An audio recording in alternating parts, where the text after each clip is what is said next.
दूरे रहा राजा,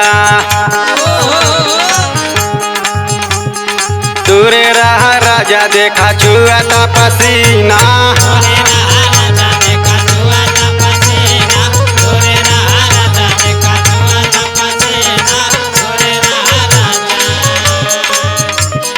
पर गरमिया से मुश्किल भइल जीना, दूरे रहा राजा, देखा छुआता पसीना।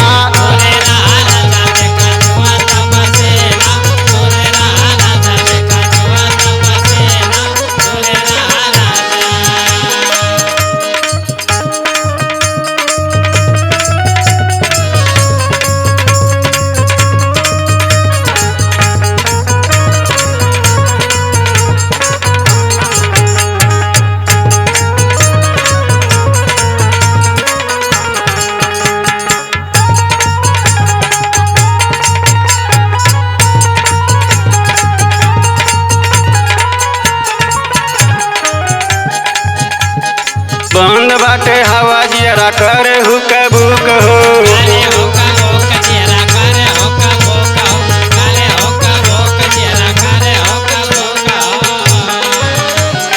चूहे पसीना साड़ी करेला सलास हो।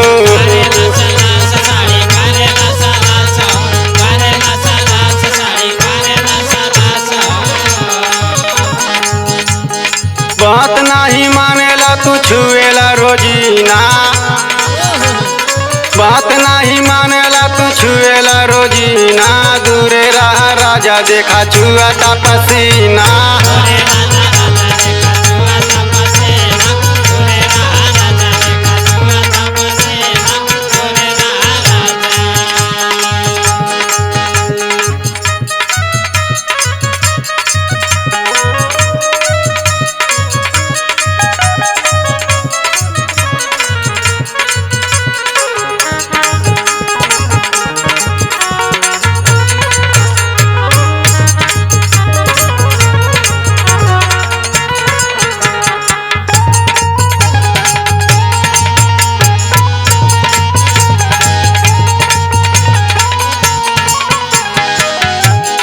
बबलू संवरिया होई गईला बेदर्दी,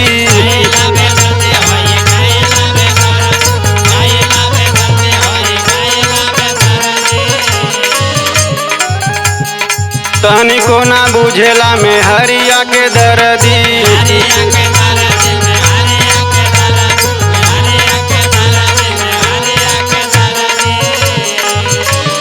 ला मेरा संदीपिया गर्मी के महीना, दूरे रहा राजा, देखा छुआता पसीना।